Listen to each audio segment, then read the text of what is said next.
What up? First of all, a big thank you for everyone who has started to subscribe my channel on YouTube. It's almost 1,000 more subscribers now in 3 weeks since I started doing this. And I'm really happy that it's so much who like to watch what I'm doing. It motivates me even more to do this almost every day of the week.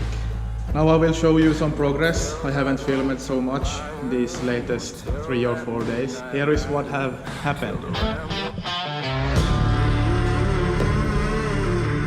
The engine is now in the car. It's hanging back because I haven't made a gearbox mounting yet, so it's just hanging by the engine mounts here in the front. I found these ears or engine mounts here in my garage. I don't actually know what they are from. There's the number.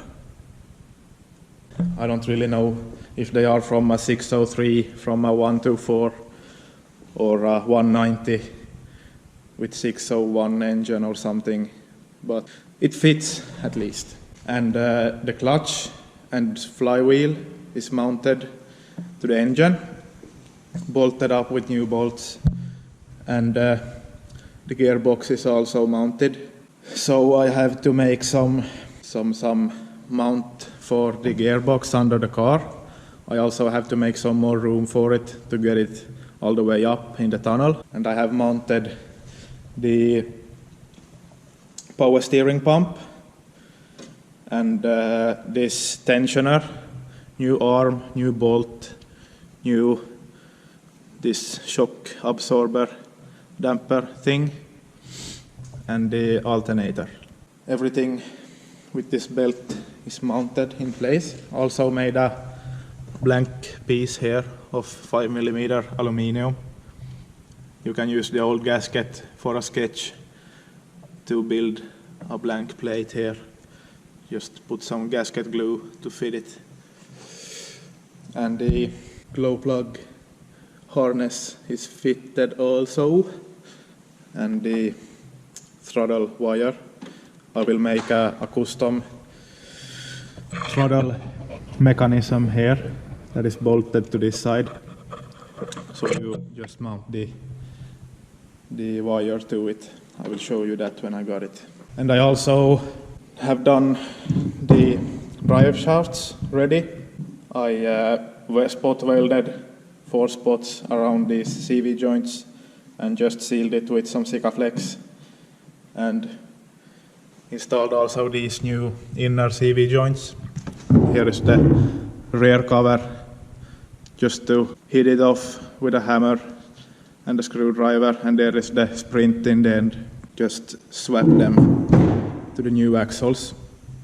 Also sprayed some paint on them because they are not painted or anything, these axles. And I also got the oil cooler from Badassparts. I don't really know where I will fit it. Maybe in front above the intercooler or in front of one of the front wheels. I will see how much room I will get, so let's see that later. Also got this rear cover from my good friend Travis, and it fits on the bigger diffs. I will use a ASD locking differential, and this fits to the 190 subframe in the rear, these 4 holes. From the 124 model there is only 2 big bolts here, and that doesn't fit in the rear subframe, so you need this cover, and you can find these on the 190 models that has the 2.6 gasoline engine. They have this bigger diff, and also the 2.5 turbo diesel models have this bigger diff, so you get this cover from them. And also all the other 190 models which has the ASD differential from original. So you need these to fit the bigger diff under the 190. I got these. It's the wheel hubs from the 210 wagon model. So these are already been pressed out from the rear spindles. Here is half of one bearing still left.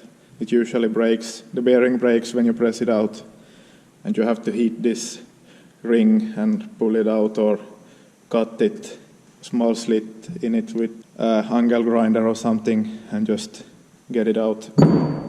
And these are now 3 millimeter too long, this piece, so I have to machine off some material so it gets the right tension on the wheel bearing. If you don't machine it off, then the big bolt, this or the nut, will not tension the wheel bearing and it will damage the wheel bearing. So you have to machine these or grind them off or anything 3 millimeter just from the length of it. And I will show you when I have done that how much I had to take.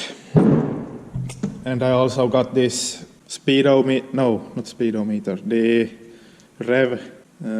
tachometer. The tachometer sensor from a diesel engine. It has burned or something. I bought this from a guy. And this, I can show you later how you install this. It's not a hole, it takes the signal from the starting gear. And it's a place in the oil sump where you drill the hole and drill a hole also for the bolt M6 thread to fit it in the sump. Then it takes the signal from the flywheel, and then you need a tachometer from a diesel Mercedes also. I will take it from a 124 model and fit it into a 190 cluster in the dash, and I can show you later how you install it and wire it so it works.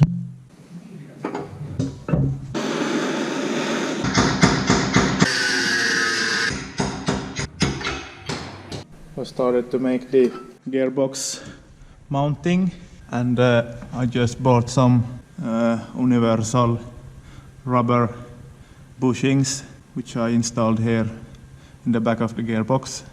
And I'm using this from a 190 with 5-speed manual gearbox. They have 4 bolts, 2 in each side. There is these rails with holes in the chassis, and here is only 1 thread on each side when it was an automatic gearbox. So and I have to move it further to the front end. So I made some new nuts from just some metal piece, and you just push them inside here and push them to the right hole, like that.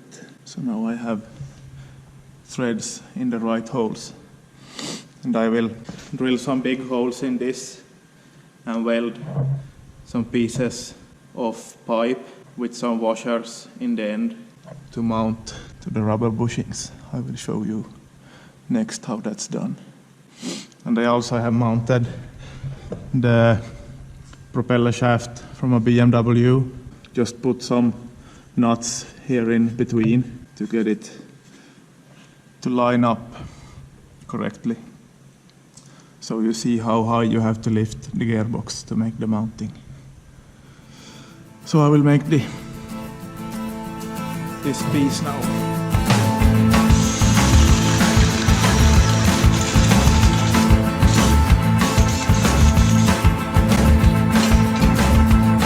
I was built for the road, I'm a rolling thunder on a highway 1,000 miles long.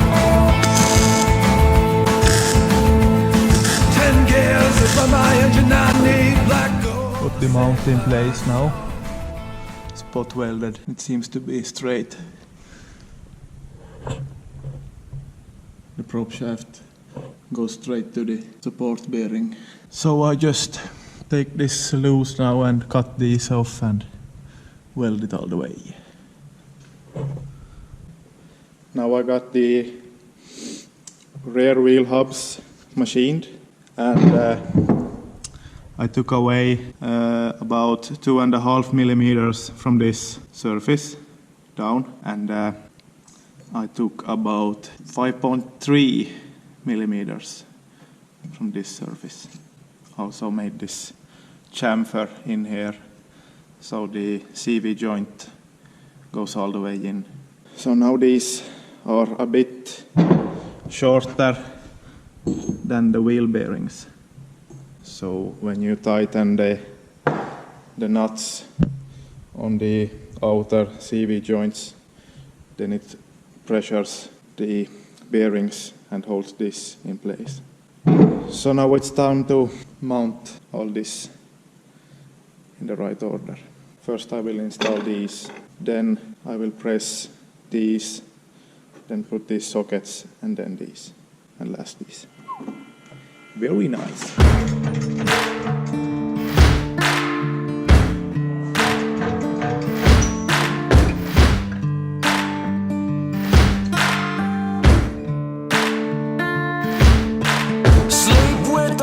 I'm coming heavy with the fights on. I'm hunting.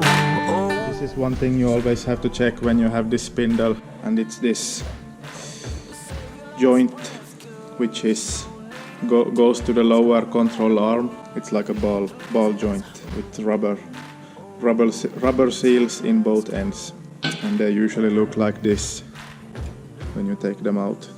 Very dry and loose. So I made a special tool to install them and take them out. Just a M14 nut and a big thread that goes all the way from here to here, and a washer and a piece of pipe which is welded with this washer. And here is the new ball joint. This is the spindle, and here is a big socket and a big nut, washer, and another nut. So let's try to install this back.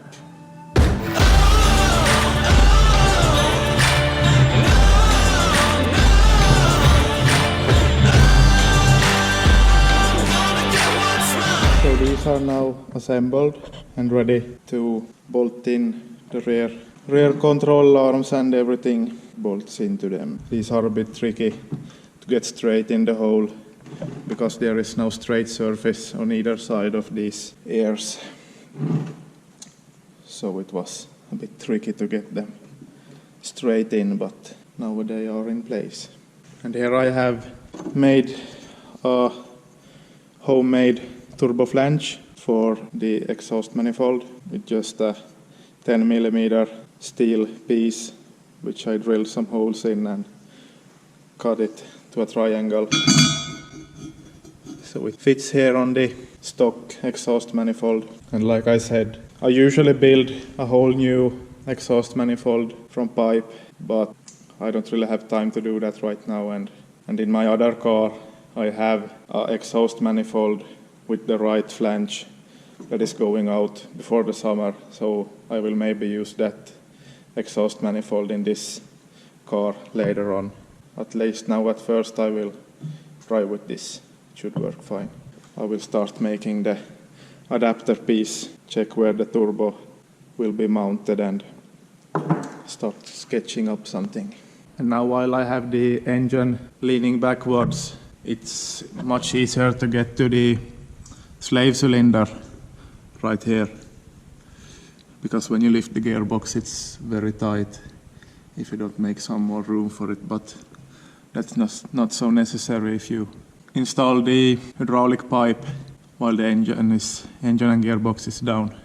So I used this old piece from the original manual gearbox from another Mercedes. It's this rubber hose, and I just cut the pipe, about 15 centimeters piece of the pipe, and I pressed a new cone on the end and installed this new thread that fits into the BMW slave cylinder.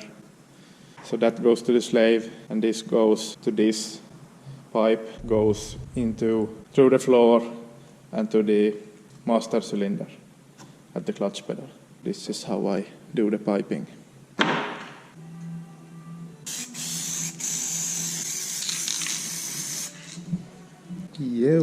So the Engine is now in place. The gearbox mount is bolted where it should be. Everything looks good. The clearance between the oil cap and the hood is about 2 centimeters, so that's very good.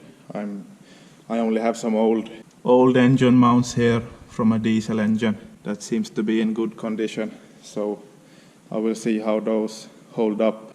I might have to change them when the dry weather comes and I will get some more grip. Then the engine mounts is very weak spot on these. And also I have started to make the adapter between the stock manifold and the whole set turbocharger.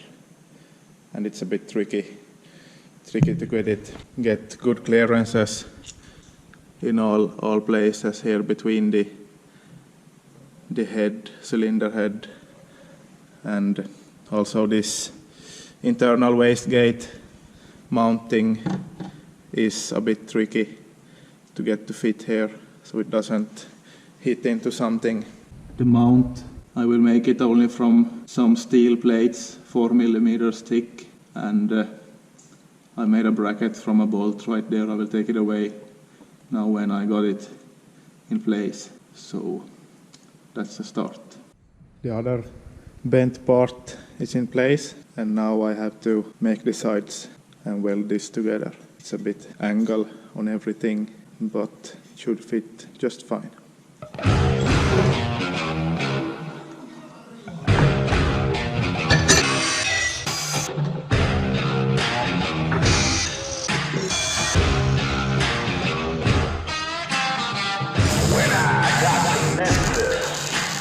Okay, so now the adapter is done.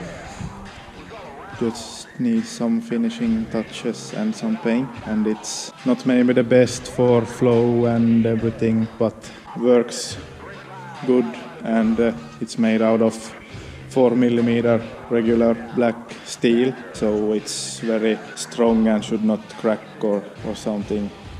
If you made it out of a pipe bend or something like that, then they usually break just near the weld. So this should hold up really good. I have made this aluminium piece that I will weld on here. It's just a 2.5 inch fitting for the silicone. So I will weld that on the compressor housing, and I will blast it with glass sand or crushed glass, so it gets a nice finish on the compressor house. And I bought this V-band kit, and I will only use the clamp and one of these rings, because the 2.5 inch V-band flange fits right on this downpipe flange on the exhaust housing. Also bought this flex pipe for the downpipe and 3 inch V-band kit. I am only going to build one clamp where you take the exhaust apart just before the downpipe bends out down under the car.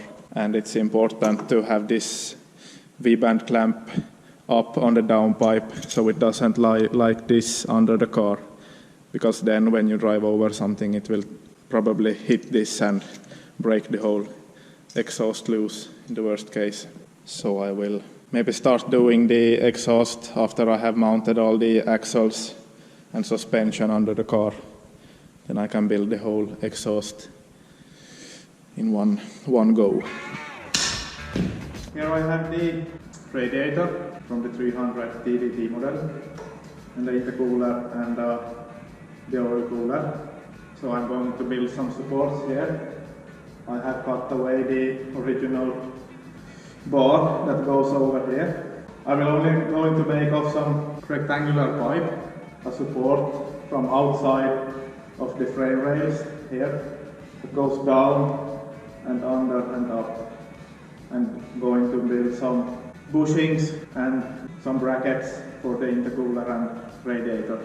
I will also fit the front bumper to see if I have room for the oil cooler here in the front, above the intercooler or in front of it right here. And if it doesn't fit here, Then I have to fit it there in front of the, I have had that in some other projects, but it's a bit risky in the winter. If you, in some case, drive out in the ditch or in the woods or something, then it will break the oil cooler first thing. So it's a bit shitty place to have it out here in the corner. But I don't know, maybe I have room for it here, we'll see. I'm using the stock fuel lines from the original Go Electronic.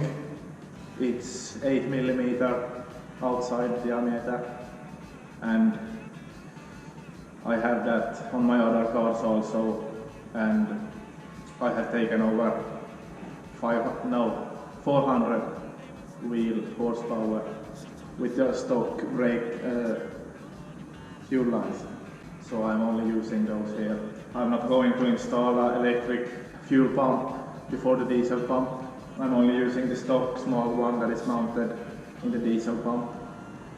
You can get almost 400 horsepower in the best case with only the stock lift pump.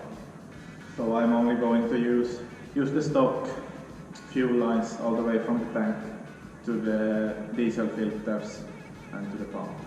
I have already installed the tachometer sensor in the oil sump in the back. I have had to drill a hole and make a thread to fit it so it reads the signal from the starting gear.